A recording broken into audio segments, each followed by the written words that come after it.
नमस्कार दोस्तों, स्वागत है आपका हमारे YouTube चैनल में। दोस्तों, आज की यह कहानी 3 जवान सन्यासियों और एक सुंदर विधवा महिला की है जो गांव की वैश्या थी और 3 वृद्ध या बूढ़े सन्यासियों से एक साथ संबंध बनाया और संबंध बनाने के बाद वह विधवा स्त्री गर्भवती हो गई। मित्रों, यह कहानी रहस्यमय, रोमांच और बदलाव से भरी हुई है। मित्रों, कैसे इन तीनों बूढ़े सन्यासियों की मुलाकात इस महिला से होती है और 3 बूढ़े सन्यासियों ने मिलकर कैसे उस महिला के साथ संबंध बनाया और कैसे उन 3 सन्यासियों ने महिला को गर्भवती कर दिया और कैसे यह कहानी एक अनोखे मोड़ पर पहुंचती है। मित्रों, आज की यह कहानी दिल दहला देने वाली कहानी है, तो मेरी आप सभी से आग्रह है कि वीडियो को शुरू से लेकर अंत तक जरूर देखना। और मित्रों, वीडियो को लाइक करके हमारे आप सभी कमेंट बॉक्स में अपने अपने पिता का नाम जरूर लिखकर कमेंट्स करना। तो मित्रों, चलिए आप सभी का ज़्यादा समय नष्ट ना करते हुए कहानी को सुनाना प्रारंभ करते हैं। दोस्तों, एक बार की बात है, मध्य देश में एक बहुत ही सुंदर नगर था। उस नगर के समीप एक बहुत ही बड़ा विशाल घना जंगल था। उस जंगल में बहुत ही लंबे लंबे और मोटे मोटे पेड़ लगे हुए थे। उस जंगल को और घना बना रहे थे और वह जंगल इतना डरावना था, जहाँ पर ना ही कोई आता था ना ही कोई जाता था। उसी जंगल के मध्य में एक छोटी सी झील थी, जहाँ पर जंगली पशुओं का बसेरा था। उसी झील के ऊपर एक आश्रम बना हुआ था। उस आश्रम में 3 बूढ़े सन्यासी रहा करते थे। दोस्तों, जहाँ पर कोई आता जाता नहीं था, वहाँ पर ये 3 बूढ़े सन्यासी रहा करते थे। दोस्तों, वहाँ पर एक बार की बात है, वह तीनों सन्यासी सत्य की खोज में देश देशांतर की यात्रा कर रहे थे, जिनमें से किसी की उम्र 80 वर्ष की थी, तो किसी की 90 वर्ष की थी, तो किसी की 95 वर्ष की थी। और वे सन्यासी एक तपस्वी जीवन जीते थे और महादेव के सच्चे भक्त थे। और वे तीनों सन्यासी एक सुखी जीवन जीते थे। वे तपस्वी सन्यासी जीवित रहने के लिए, भोजन प्राप्त करने के लिए गांव-गांव में भिक्षा मांगते और भिक्षा के बदले में वे तपस्वी सन्यासी लोगों को जीवन के सच्चे मार्ग के बारे में उपदेश देते ही उद्देश्य था सत्य की खोज, जो हर मनुष्य को अपने जीवन में करनी चाहिए। दोस्तों, एक बार की बात है, ज्येष्ठ का महीना चल रहा था और गर्मियों की एक दोपहर में जब सूर्य अपने तेज प्रकाश से पृथ्वी को झुलसा रहा था, तब तीनों सन्यासी एक घने जंगल से गुजरते हुए एक छोटे से नगर की सीमा पर पहुंच जाते हैं। यह गांव उन तीनों साधुओं के अपेक्षाकृत बहुत ही छोटा था। यहाँ गिने चुने घर थे और चारों ओर हरियाली फैली हुई थी। नगर के लोग सीधे साधे और आदिवासी थे। वे अपनी जीविका के लिए कृषि पर निर्भर थे और अपनी दिनचर्या चलाने के लिए दिन भर खेतों में मेहनत किया करते थे। और जब तीनों सन्यासियों ने नगर में प्रवेश किया और भिक्षा मांगकर लगे, वे तीनों साधु अलग अलग होकर एक एक घर में जाकर पुत्री भिक्षा निदेखी कहकर अन्न और जल मांगते। नगर के लोग श्रद्धापूर्वक उन्हें भोजन देते और उनके उपदेश को ध्यान से सुनते। कुछ लोग अपनी समसीमाएं भी उन साधुओं से साझा करते, जिनको सन्यासी समझता और धैर्यपूर्वक समाधान बताते। धीरे धीरे पूरे नगर में उनकी भिक्षा पूरी हो गई। लेकिन इस गांव के समीप घने जंगल के किनारे एक झोपड़ी बनी हुई थी, जो उस नगर से बिल्कुल अलग थी और नगर के अंतिम छोर पर थी।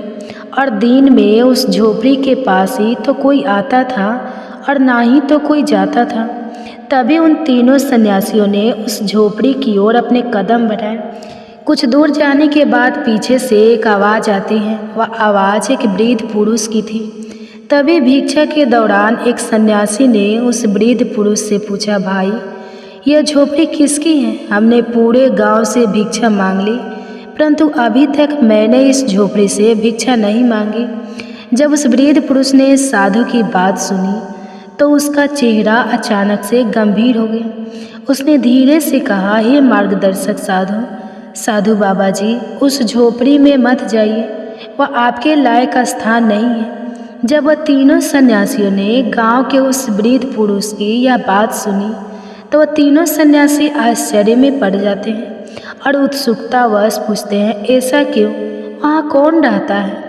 तब वह वृद्ध पुरुष ने संकोचजनक कहा, हे महात्मा जी, वहाँ एक विधवा स्त्री रहती है जो कि कुछ सालों पहले उसके पति की मृत्यु हो गई है, परंतु अब वह विधवा महिला पति के मरने के बाद एक शादीशुदा जीवन जी रही है। तब साधु महाराज जी उस वृद्ध पुरुष से कहते हैं, आप क्या कह रहे हैं, मुझे कुछ समझ नहीं आ रहा है। तब वह वृद्ध पुरुष कहता है, हे महात्मा जी, मेरे कहने का मतलब है कि उस विधवा स्त्री के पति के मरने के बाद वह स्त्री अब वेश्या बन चुकी और अब वह वेश्या धन को इकट्ठा करने के लिए अपना शरीर इस नगर और नगर के आसपास के पुरुषों को बेच देती है, जो कि हर रात उसका एक नया पति बनता है। और वह वृद्ध पुरुष महात्मा जी से कहते हैं, हे साधु बाबा, वह वेश्या अत्यंत ही सुंदर है और जिसने भी उस वेश्या को देखता है वह खुद को रोक नहीं पाता और उस वेश्या की काली गहरी आँखें और आकर्षक शरीर किसी के भी मन बदल सकता है। तब तीनों सन्यासी उस वृद्ध पुरुष की बात सुनकर एक दूसरे की ओर देखने लगे। उन्होंने एक दूसरे को इशारा किया और उनमें से एक ने कहा, ठीक है, हम वहाँ नहीं जाएंगे।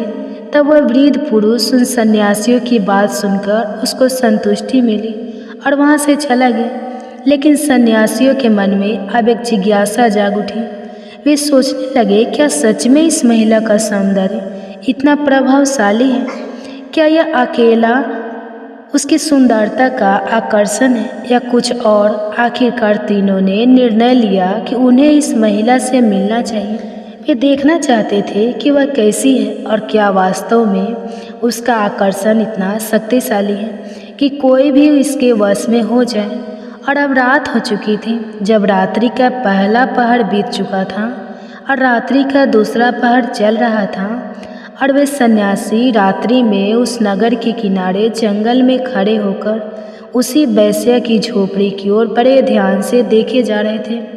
और वे तीनों सन्यासी घनी झाड़ियों से होते हुए उसी इधर उधर देखते हुए चोरों की तरह उस झोपड़ी की ओर बढ़ते चले जा रहे थे।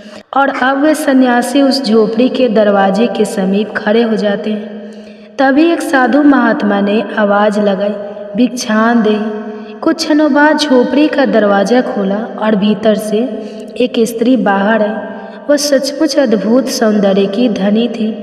उसके लंबे घने बाल उसकी कमर तक लहराते थे। उसकी आंखें गहरी काली थी जो किसी रहस्य को छिपाते हुए प्रतीत होती थी। उसका रंग अत्यंत गोरा और शरीर सुडौल था। सन्यासियों ने एक क्षण के लिए उसे देखा, लेकिन तुरंत अपने मन को स्थिर कर लिया। महिला ने एक मोहक और मंद मुस्कान के साथ सन्यासियों को प्रणाम किया और कहा, यह मेरे लिए सौभाग्य की बात है कि आज मेरे द्वार पर सन्यासी आए हैं। पहले तो यहाँ केवल पुरुष आते हैं, लेकिन वे किसी और उद्देश्य से आते थे। आज पहली बार कुछ भिक्षा मांगने के लिए आए हैं। दोस्तों, उस वेश्या के स्वर में एक अजीब सा आकर्षण था जो किसी को भी प्रभावित कर सकती थी। सन्यासियों ने शांत भाव से कहा, हे देवी, क्या हमें कुछ भोजन या पानी मिल सकता है? मुझे बहुत जोर की प्यास लगी है। तब उस स्त्री जो कि वेश्या बन चुकी थी, उसने हंसते हुए कहा, हे महात्मा जी, पानी को छोड़िए, मैं पानी की जगह आप सभी को कुछ और पिलाकर आपकी प्यास बुझा सकती हूँ। तब उन तीनों सन्यासी एक दूसरे की ओर देखते और धीरे से मुस्कुराए और बोले, नहीं देवी, हम मोह माया से दूर हैं, हमें केवल थोड़ा जल पिला दीजिए। महिला ने इशारा किया और बोली, आइए झोपड़ी के भीतर चलिए, मैं आपको पानी लाकर देती हूँ। तीनों सन्यासियों ने देखा कि यह महिला अत्यंत चतुर है। उसकी बातें और उसका रूप किसी साधारण पुरुष को वश में करने के लिए पर्याप्त है। फिर भी वे निडर होकर भीतर चले गए। वे जमीन पर बैठ गए और कुछ देर बाद महिला पानी लेकर आई। उन्होंने पानी पिया। अब वह वेश्या ठीक उन तीनों साधुओं के सामने बैठ गई। अब तीनों सन्यासियों की नज़र ठीक उस वेश्या के ऊपर थी। तभी उनमें से एक सन्यासी ने उससे पूछा, देवी, क्या तुम्हारा स्वभाव बचपन से ही ऐसा था या परिस्थितियों ने तुम्हें ऐसा बना दिया? तभी वह वेश्या चौंक हुई, उस साधु को देखने लगी और अब वह वेश्या उस साधु से कहा, आज तक किसी ने मुझसे यह प्रश्न नहीं किया, आज तक जितने भी लोग मेरे पास आए थे केवल मेरे शरीर को पाने के लिए, मुझसे कोई भी यह नहीं पूछा कि मैं कौन हूँ, मेरा अतीत क्या है, मैं क्या चाहती हूँ। इतना कहते ही उसकी आंखों में हल्की नमी आ गई। अब वह सन्यासियों ने उस वैश्या की बात को सुनी और वहाँ पर अब सन्नाटा फैल चुका था। कुछ क्षणों की चुप्पी के बाद उस स्त्री ने कहना शुरू किया और बोली, हे महात्मा जी, मेरे पति की मृत्यु कुछ सालों पहले हो गई थी। मैं अकेली रह गई, कोई सहारा नहीं था, कोई खेत नहीं था, कोई काम नहीं था। जब मैंने काम की तलाश की तो हर पुरुष मेरा शोषण करने की कोशिश करता। तब मैंने सोचा क्यों ना मैं स्वयं ही वह बन जाऊं जिससे लोग आकर्षित होते हैं। तीनों सन्यासियों ने गहरी सांस ली, उन्होंने उसकी व्यथा को महसूस किया। अब आगे वह वैश्या कहती है, हे महात्मा जी, अब आप ही बताएं कि क्या मैंने गलत किया, क्या मैं गलत हूँ? हे महात्मा जी, जब पेट में भूख की आग जलती है तो इंसान उस भूख की आग बुझाने के लिए कुछ भी करने के लिए तैयार हो जाता है। आज के समाज में मांगने से कुछ भी नहीं मिलता है। यह समाज बिना कुछ लिए कुछ भी नहीं देता है। इसलिए अब मैं कुछ पाने के बदले में मैं अपना शरीर देकर अपना जीवन चला रही हूँ। सन्यासियों ने उसकी बात सुनी, लेकिन वे जानते थे कि अब मार्ग उसे कहीं नहीं ले जाएगा। तीनों सन्यासी ध्यानपूर्वक उसके चेहरे के भावों को पढ़ रहे थे। उनमें से सबसे अनुभवी सन्यासी, जिसे लोग रामदास कहते थे, उसने धीमे स्वर में कहा, हे देवी, इस कलयुग के संसार का नियम बड़ा विचित्र है। यह वही समाज है जो पहले किसी अबला का शोषण करता है और फिर उसी पर उंगली उठाता है। लेकिन यह सत्य नहीं कि जीवन यापन का केवल यही एक मार्ग है। महिला ने कड़वाहट भरी मुस्कान के साथ कहा, हे साधु महात्मा, यदि यह मार्ग गलत है तो फिर समाज ने मुझे दूसरा मार्ग क्यों नहीं दिया?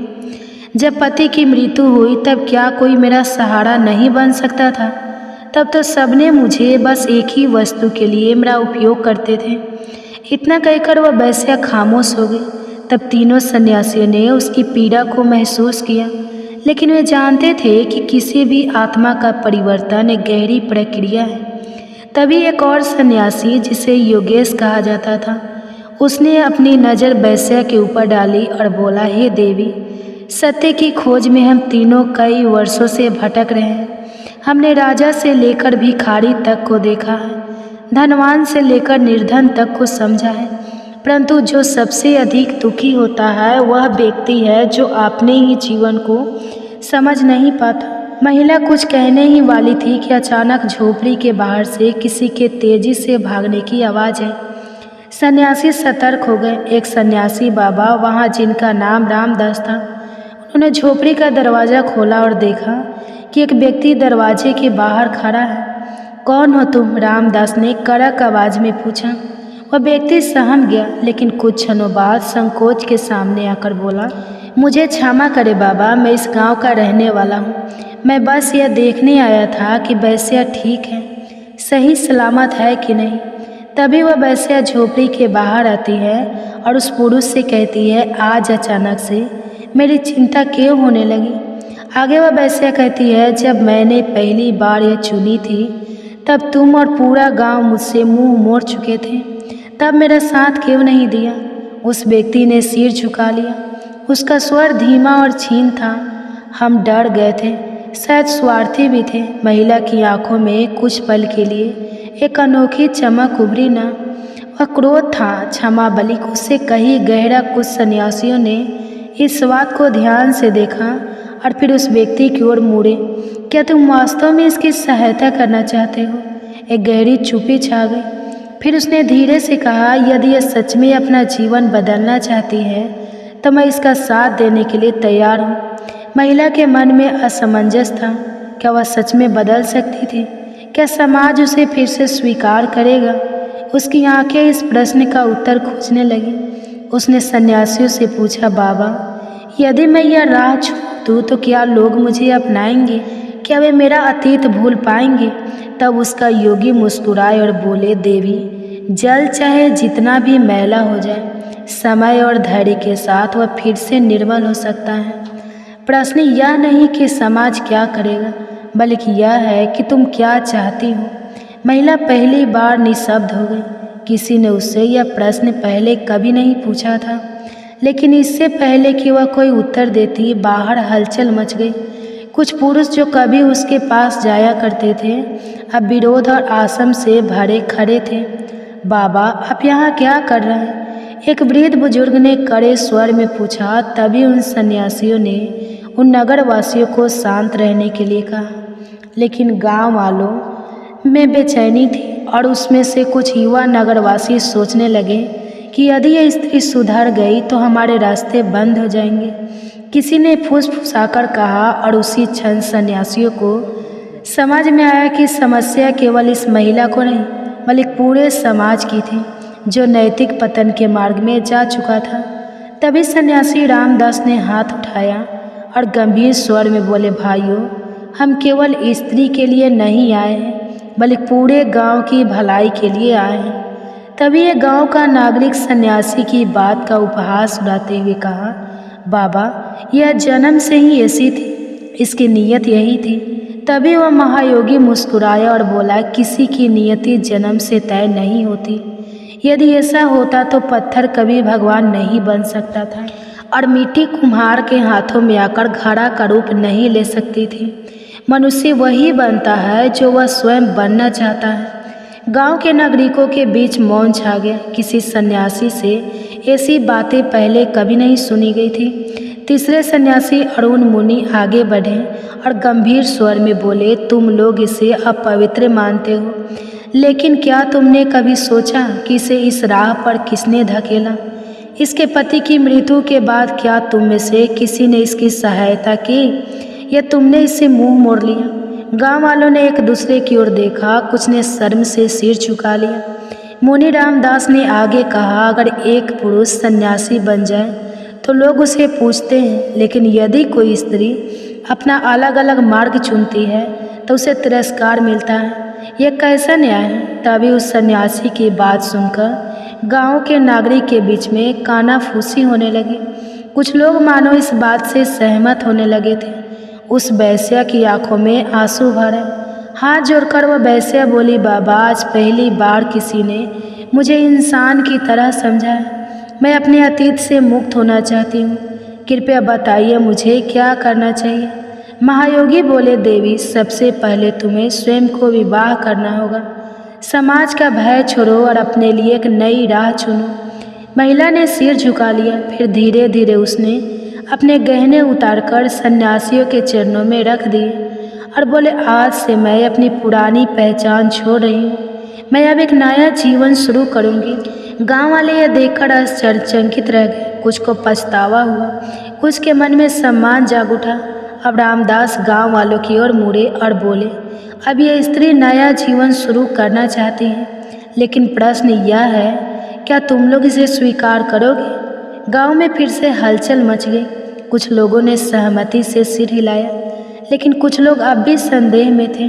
तभी एक वृद्ध किसान आगे बढ़ा और बोला, बाबा, आपने हमारी आंखें खोल दी। यदि यह अपने जीवन को बदलना चाहती हैं तो हमें इसे स्वीकार करने में कोई संकोच नहीं होना चाहिए।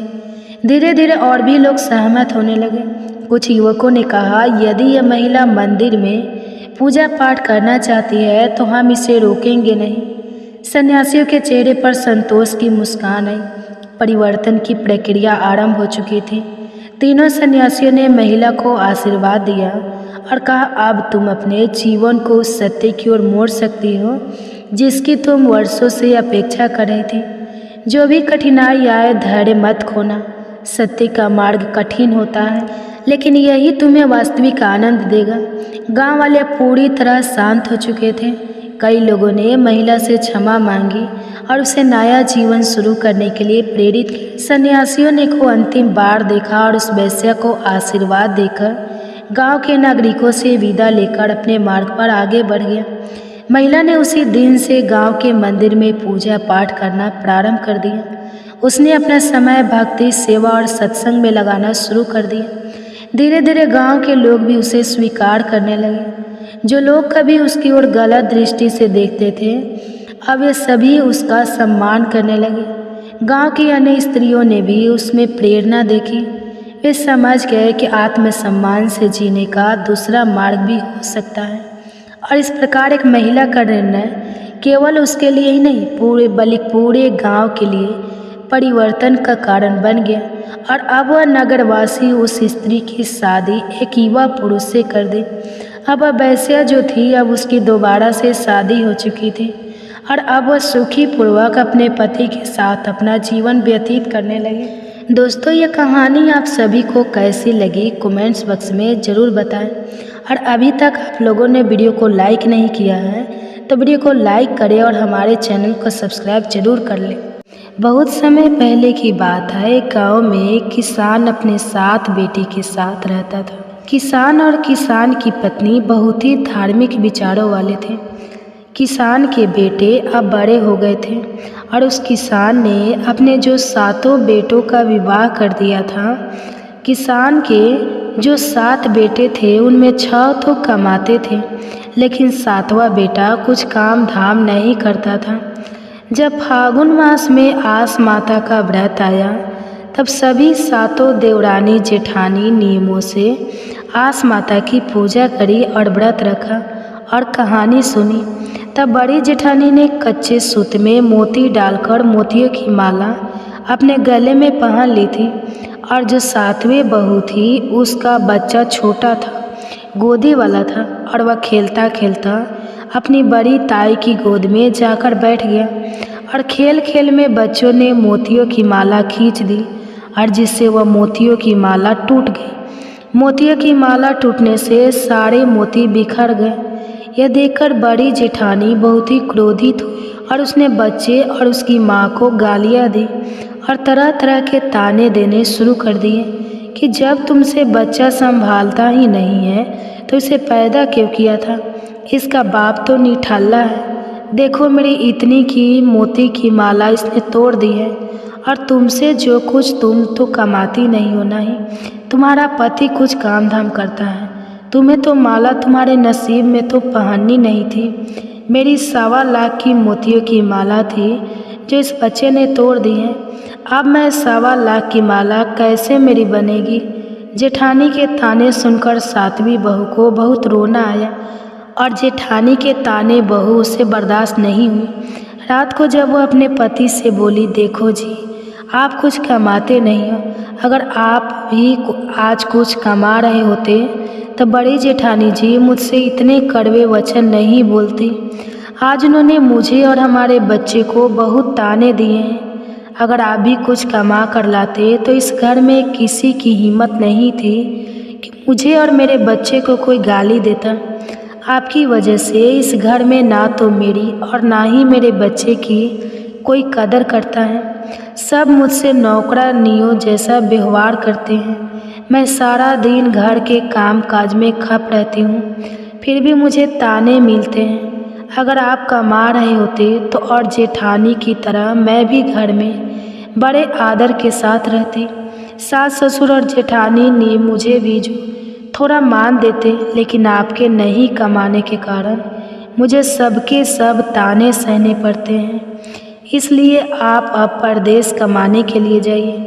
आस माता जरूर हमारी लाज रखेंगे। आस माता कभी भी अपने बच्चों को दुख नहीं देती है। तब छोटी बहू का पति दूसरे दिन ही आस माता का नाम लेकर परदेश कमाने के लिए निकल पड़ा। अब तो छोटी बहू ने अपने पति के जाने से पहले उसकी जो पत्नी ने निशानी के लिए अपने पति की चोटी में एक मंदलिया बांध दिया। इस तरह से अब छोटी बहू का पति कमाने के लिए प्रदेश के लिए चल दिया। पति पैदल ही पैदल बहुत दूर निकल गया। रास्ते में अब उसे भूख लगी। भूख मिली तो वह जो 7वां बेटा कहने लगा कि इस खाने का मैं तो भूखा हूँ, इसलिए तो घर से कमाने खाने निकला हूँ, तो भूख मैं आगे क्या करूँगा, मैं भी भूखा हूँ। आगे गया तो उसे प्यास मिली। तब वह किसान का 7वां बेटा जो उसे कहने लगा कि आप कौन हैं, तब उसने कहा कि मैं तो प्यास हूँ। तब वह युवक बोला कि मैं भी सुबह से ही भूखा हूँ, तो मुझे प्यास कहाँ से लगे।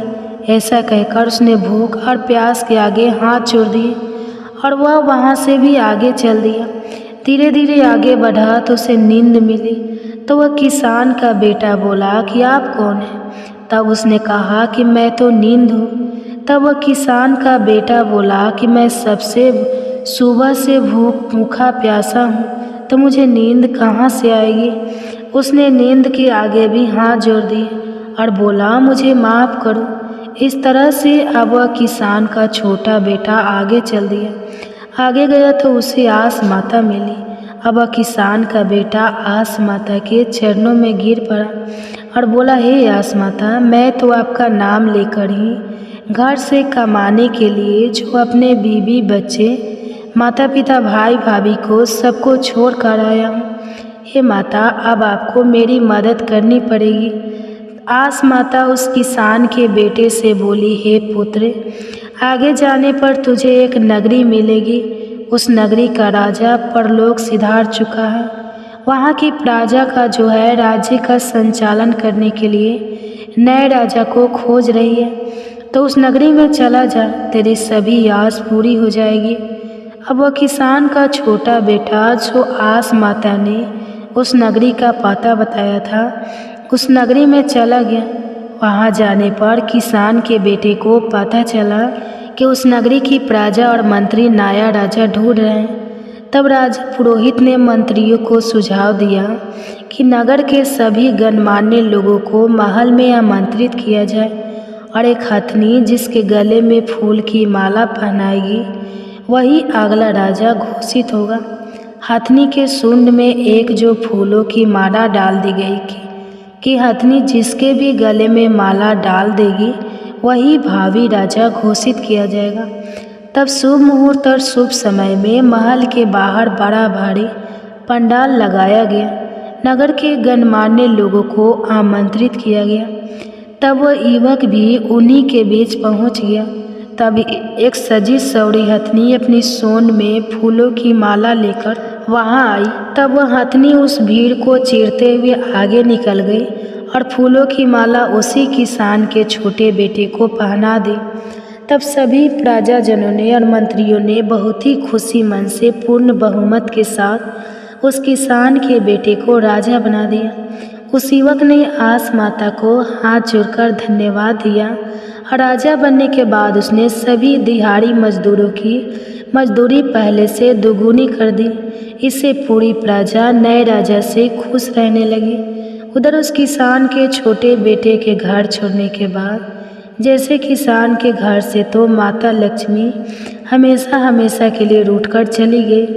घर में अब खाने के लिए अन्न का दाना नहीं बचा। घर में फाका पड़ने लगा, लड़ाई झगड़े होने लगे। घर में जो धन बचा था उसे चोर चुरा कर ले गए। अब तो अपना पेट भरने के लिए घर के सभी सदस्य को मजदूरी करनी पड़ रही थी। तब किसी ने उनसे कहा कि फला फला नगरी में एक नया राजा बना है। वह काम तो कम करवाता है और मजदूरी दोगुनी देता है। तब उस जो किसान के बेटे के माता पिता और भाई भाभी और उसकी पत्नी ने यह सुना तो वे लोग उसी नगर में मजदूरी करने जाने के लिए सोचने लगे कि वहाँ पर उन्हें मजदूरी काम करनी पड़ेगी और मजदूरी ज़्यादा मिलेगी। यह सोचकर किसान अपने 6 बेटे, बहू और अपनी पत्नी और छोटे बेटे की पत्नी और बेटे को लेकर उसी नगर में मजदूरी मांगने के लिए पहुँच गए। जब वे लोग महल में पहुँचे तो उस समय किसान का छोटा बेटा जो राजा बना हुआ था झरोखे में से अपने माता पिता और भाई भाभी और पत्नी को देख रहा था और उन्हें देखते ही उसने पहचान लिया।